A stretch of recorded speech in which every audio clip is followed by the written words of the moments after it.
చంద్రబాబు నాయుడు స్విట్జర్లాండ్లోని దావోస్ ఆర్థిక సదస్సులో పాల్గొననున్నారు. 2026 జనవరి 19 నుండి 23 వరకు జరగనున్న ప్రపంచ ఆర్థిక వేదిక వార్షిక సమావేశంలో పాల్గొననున్నారు. ఈ సమావేశానికి సీఎం చంద్రబాబు నాయుడుతో పాటు ఏపీ ఐటీ శాఖ మంత్రి నారా లోకేష్, పరిశ్రమల మంత్రి TG Bharath, CM secretary Karthikeya Mishra, పరిశ్రమల సెక్రటరీ ఎన్ యువరాజ్ మొదలైన మంత్రులు, ఉన్నతాధికారులు వెళ్లనున్నారు.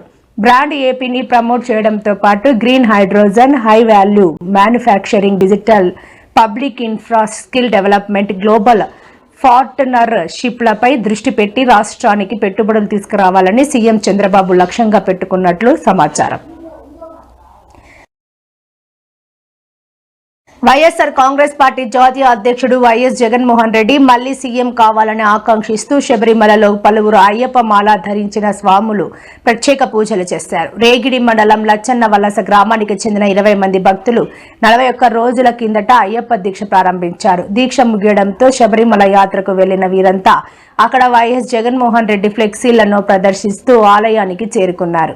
జగనన్న మళ్లీ ముఖ్యమంత్రి కావాలని అయ్యప్పను ప్రార్థించారు. అలాగే తాజాగా వైఎస్ జగన్ సీఎం కావాలని కోరుతూ అయ్యప్ప భక్తులతో కలిసి జగన్ ఫ్లెక్సీతో తిరువూరు ఎస్టీ సెల్ అధ్యక్షుడు బూఖ్యా రాము కొండకు పాదయాత్రగా వెళ్లారు.